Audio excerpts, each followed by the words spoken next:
जो हम बेसिकली जो टर्मिनोलॉजीज देख रहे थे कि हमने देखा कि कोई भी एक ग्राफ है उसकी डिग्री के बारे में हम देख रहे थे कि कोई भी ग्राफ है उसकी डिग्री क्या होती है।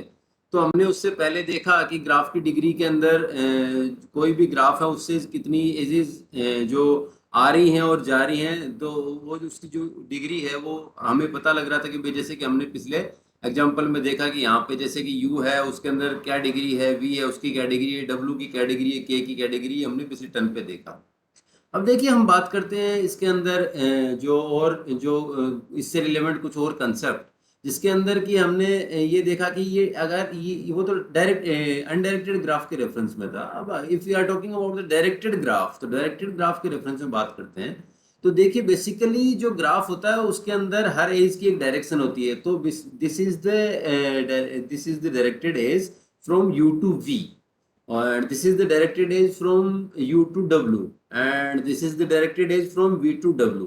So this is the U to W, V to W, U to V. So these are the basically this showing the direction बताती। तो जब भी आप अगर इसकी जो डिग्री बताएंगे तो इसके अंदर जैसे कि हम दो टर्मिनोलॉजीज काम में लेते हैं कि इसके अंदर इन डिग्री और आउट डिग्री की हम बात करते हैं हमेशा। ठीक है।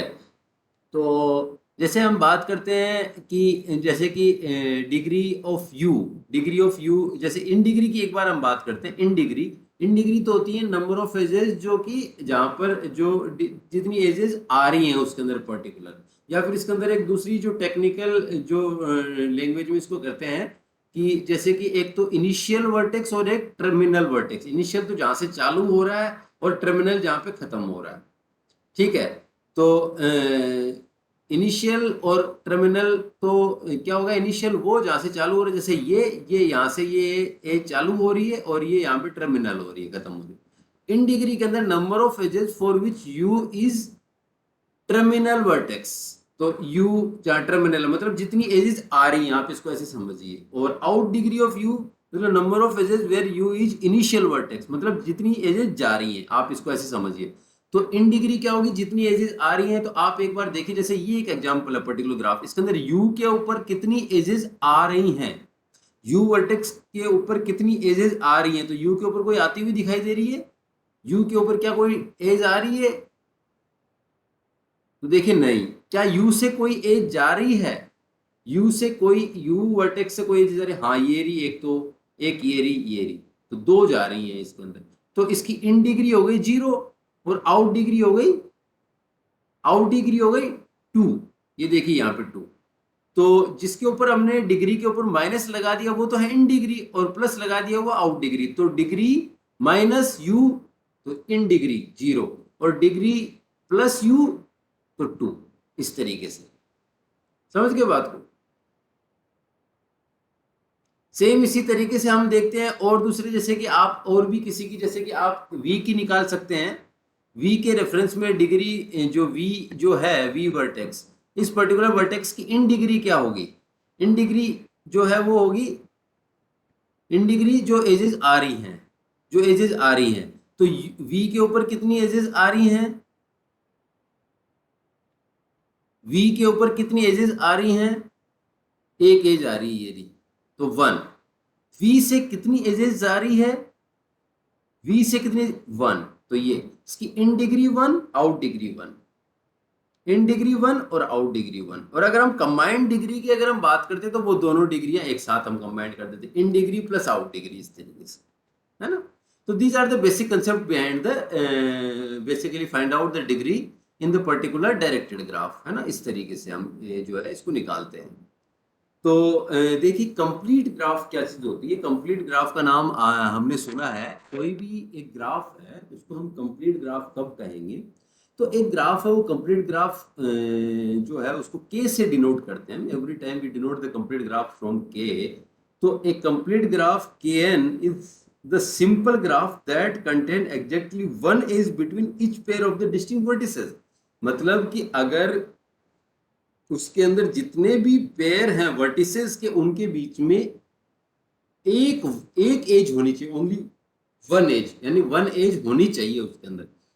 तो जैसे कि हम बात करते हैं कि अगर कोई वर्टेक्स, जैसे कि एन का मतलब है यहाँ पे कोई भी नंबर, जैसे आपने 1 लिया, K1, तो इसके अंदर टोटल वर्टेक्स जैसे आपने कहा 1, तो 1 वर्टेक्स है ये रहा, तो इसके अंदर कोई 2 वर्टेक्स नहीं है, इसलिए एक ही वर्टेक्स है, इसलिए कोई एज की रिक्वायरमेंट नहीं है। तो ये कंप्लीट ग्राफ हो गया 1 वर्टेक्स का। ये जो देखिए आप सेकंड वाला जो ग्राफ है K2 है 2 वर्टेक्स का, n की वैल्यू है 2, तो 2 वर्टेक्स का एक कंप्लीट ग्राफ हुआ है, जबकि ये 2 वर्टेक्स है, इन दोनों के बीच में एक एज होनी चाहिए, तो ये एक एज है, बस सिंपल एक एज। तो it is the complete graph of the 2 vertex. If we are going for K3 की बात कर रहे हैं, तो 3 जैसे होगा 1 2 3 3 वर्टेक्स लिए, इन 3 वर्टेक्स के बीच में ये वर्टेक्स है और ये वर्टेक्स, इन दोनों के बीच एक एज होनी चाहिए, तो ये रही एज, इस वर्टेक्स और इस वर्टेक्स के बीच में एक एज होनी चाहिए, ये रही एज। अब ऐसे ही ये इस वर्टेक्स से होगा, इसी तरीके से इस वर्टेक्स से हर वर्टेक्स के ऊपर एक एज होनी चाहिए, तो ये रही और ये रही। सेम यही कंसेप्ट इस वर्टेक्स के लिए, ये रही और ये रही। So this is the basically K3 तो every time in the complete graph there must be the exactly 1 edge between the 2 pair of the vertices. जैसे K4 है, K4, अब ये देखिए 4, तो 4 का मतलब नंबर ऑफ वर्टिसेस इज 4, तो 4 अगर हो गए तो इसके अंदर जो आप लोग देखेंगे कि 1 2 3 4, अब हर वर्टेक्स को, एक वर्टेक्स को लो आप, इस वर्टेक्स से ये 1, ये एक एज हो गई, इस वर्टेक्स पे एज जानी चाहिए, दूसरे इस पे भी जानी चाहिए, ये गई, इस पे भी जानी चाहिए, गई, तीनों पे चली गई। सेम यही कंसेप्ट आप हर एक को पकड़ के देखिए, जैसे इसको पकड़ा, अब आप इसको पकड़िए, इससे हर वर्टेक्स पे ये रही एज, ये रही एज, ये रही एज, ऐसे ही इसको पकड़ो, ये रही, ये रही, ये रही, ऐसे ही ये, तो ये, तो there must be 1 edge between the each pair of the distinct vertices. तो K4, तो K4 के अंदर टोटल एज कितनी है? K4 के अंदर टोटल एज कितनी है?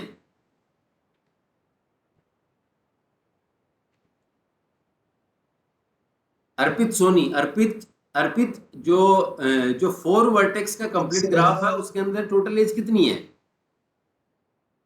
टोटल एज 6 है, वेरी गुड। तो इसका बेसिक कंसेप्ट क्या होता है, जो जितने भी वर्टेक्स है, हर वर्टेक्स से दूसरे वर्टेक्स पे एक एज होनी चाहिए, बस कुल मिला के इसका ये कंसेप्ट है, आपको चेक करना उसके अंदर। अब आपको ये भी कई बार एग्जाम में पूछ लिया जाता है कि 5 वर्टेक्स का कंप्लीट ग्राफ, 6 वर्टेक्स का कंप्लीट ग्राफ, तो क्या आप बना पाएंगे? सब लोग मेरी बात समझ रहे हैं? मैं कह रहा हूं कि 5 वर्टेक्स का कंप्लीट ग्राफ बना पाएंगे आप? 6 वर्टेक्स का कंप्लीट ग्राफ बना पाएंगे आप? कोई आपको कहेगी 5 वर्टेक्स का एक कंप्लीट ग्राफ कैसे बनेगा, 6 वर्टेक्स का एक कंप्लीट ग्राफ कैसे बनेगा? तो आप 5 वर्टेक्स लीजिए और हर वर्टेक्स से दूसरे वर्टेक्स के ऊपर डायरेक्ट एज होनी चाहिए, और एक ही एज होनी चाहिए, 2 नहीं होनी चाहिए। ऐसे ही सेम 6 वर्टेक्स के लिए। तो क्या आपको अगर ये क्वेश्चन दिया जाए तो क्या आप बना पाएंगे?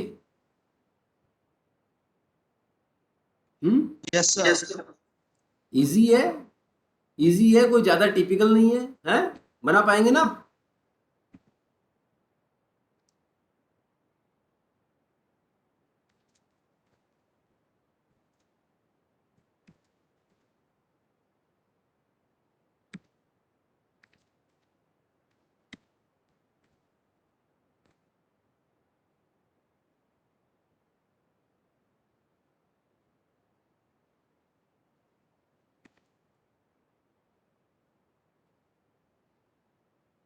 देखिए, दिख रहा है डायग्राम?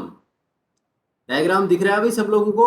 5 वर्टेक्स का कंप्लीट ग्राफ है, ये 5 वर्टेक्स का कंप्लीट ग्राफ है। देखिए इसके अंदर आप ये 1 2 3 4 5 वर्टेक्स का, इस वर्टेक्स से क्या हर एक वर्टेक्स के ऊपर एक एज है? ये रही एक, ये रही एक, ये रही एक, ये रही एक, हर वर्टेक्स पे है। सेम इसी से चेक करेंगे, इससे ये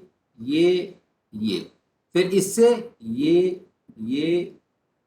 और ये, सेम इससे इस तरीके से। अब मेरे को इसमें कितनी एज है? Mayank Somani, total number of edges in the 5 vertex complete graph? Yes sir.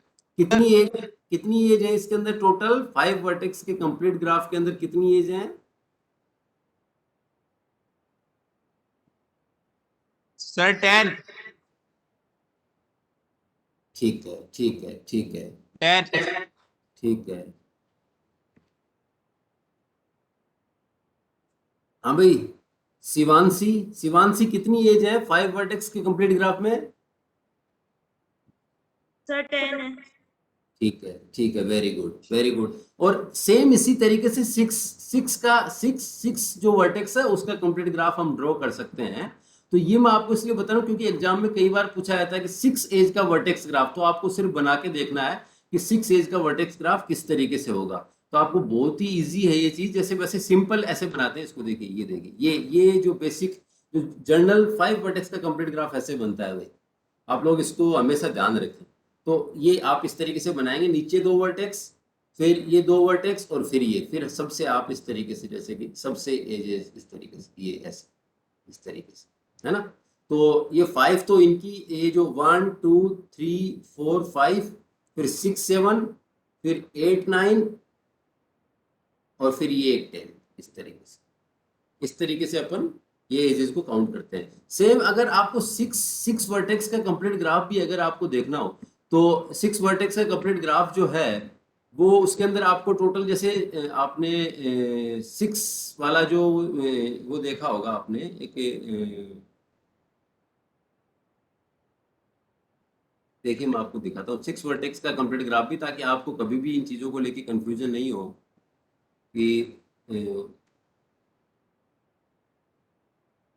ये देखिए ये रहा 6 वर्टेक्स का कंप्लीट, ये 5 का है सर, सॉरी ये 5 का है।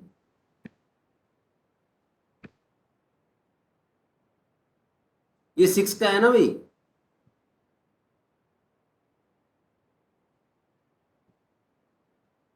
ये देखिए 6 वर्टेक्स का कंप्लीट ग्राफ इस तरीके से है ना। तो you can draw the complete graph for any number of the edges. तो आप ये कंप्लीट ग्राफ ड्रॉ कर सकते हैं, बहुत इजी है। तो कंप्लीट ग्राफ क्या होता है ये आपको बिल्कुल पता होना चाहिए, कंप्लीट ग्राफ क्या चीज होती है, ठीक है। अब बात करते हैं हम साइकिल की। तो साइकिल हम सब जानते हैं कि साइकिल क्या होता है। तो कोई भी जो साइकिल है उसके अंदर हम कहते हैं कि जैसे कि कोई भी वैल्यू है n की, for the n vertex v1 v2 v3 जो vn, और all the edges we are represent a cycle like, जैसे कि कोई 3 जो वर्टेक्स है उनके लिए साइकिल ये इस तरीके से इस तरीके से इस तरीके से, और अगर कोई 4 वर्टेक्स है उसके अंदर साइकिल ये देखिए यहाँ से इस तरीके से इस तरीके से इस तरीके से। ये कोई साइकिल जो है उसको किस तरीके से रिप्रेजेंट करते हैं, तो साइकिल हम जानते हैं। साइकिल और लूप का कंसेप्ट हमने पढ़ा भी है, लूप क्या चीज होती है, ठीक है। अब हम बात करते हैं सब ग्राफ की।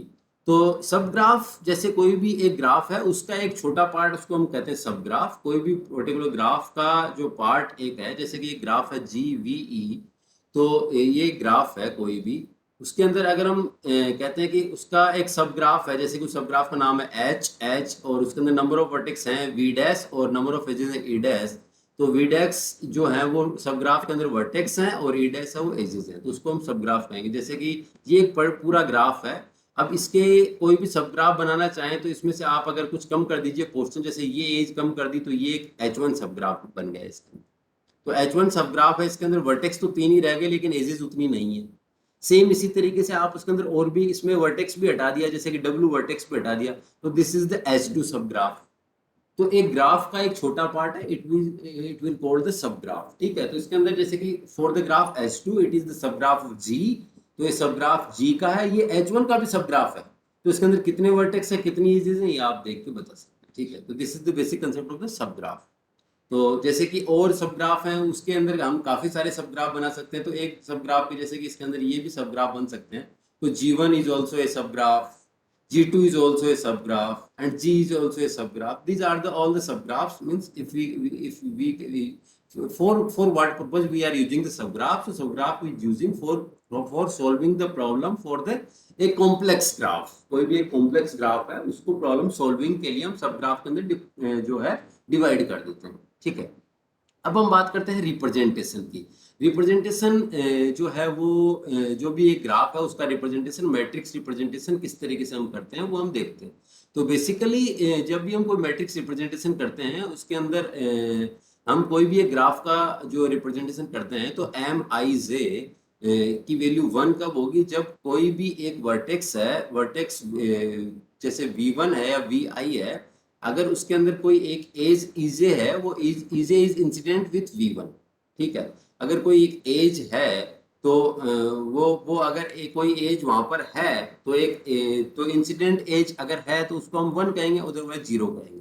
तो इसको हम एक बार देख लेते हैं, करके हम देख लेते हैं कि किस तरीके से हम इसको कहेंगे, ताकि आपको एकदम इजीली समझ में आ जाए। और अगर एज नहीं है तो 0 कहोगे। तो एम, जैसे आईज है, तो एम आईज है मतलब जो है M11 या 12, M13, M14, तो किस तरीके से करेंगे देखिए, मैं आपको एक प्रैक्टिकल इसको बता देता हूँ किस तरीके से करेंगे। तो एम आईजे का मतलब है कि कोई वर्टेक्स V1 है, उसके ऊपर कोई एज ईजे इंसिडेंट है तो कह देंगे 1 वरना 0। तो देखिए जैसे इसके अंदर ये है, इसके 2 तरीके होते हैं। एक तो ये तरीका, जैसे एक ग्राफ है तो इसके अंदर 3 वर्टेक्स है U V W, तो आपने लिख दिया UVW ऐसे। फिर आपने 3 एज लिख दिया E1 E2 E3, तो E1 E2 E3। तो आपने कहा कि वर्टेक्स V और E1, वर्टेक्स V है वो E1 से कनेक्टेड है, तो आपने 1 कर दिया। क्या V है वो E2 से कनेक्टेड है? नहीं, तो आपने 0 कर दिया। फिर V है, क्या वो E3 से कनेक्टेड है? V E3 से, हाँ, तो ये 1 कर दिया। सेम यही कंसेप्ट V U है, तो U कौन कौन से कनेक्टेड है? तो देखिए U के ऊपर E1 और E2, तो दोनों E1 और E2 के लिए 1 1 कर देंगे, बाकी 0। सेम W के लिए, W के E2 और E3 के लिए 1 1 और E1 के लिए 0, तो E1 के लिए 0 और E2 E3 के लिए 1। इस तरीके से एक तो ये सिंपल इंसिडेंस मैट्रिक्स हम इसको कहते हैं, ठीक है। लेकिन जो रिप्रेजेंटेशन है वो कौन सा रिप्रेजेंटेशन है? वो ये एडजेंसी मैट्रिक्स का रिप्रेजेंटेशन है, ठीक है। तो वो रिप्रेजेंटेशन क्या है देखिए, मैं आपको ये बताता हूँ, ये बहुत इंपॉर्टेंट है, ये वाला रिप्रेजेंटेशन है ये।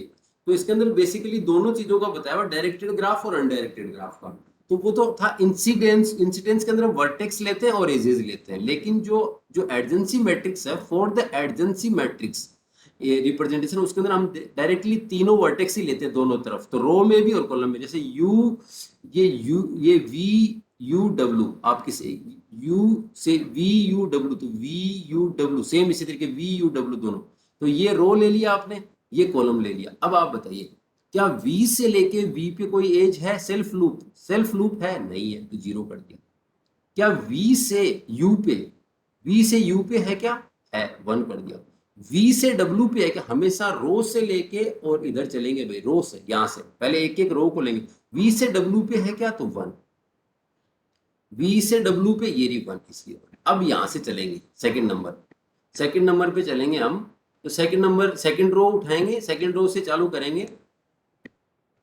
तो सेकंड रो से जब हम चालू करेंगे तो देखिए यहां से चालू करेंगे, ये U से, तो U से V के ऊपर, क्या U से V के ऊपर कोई एज है?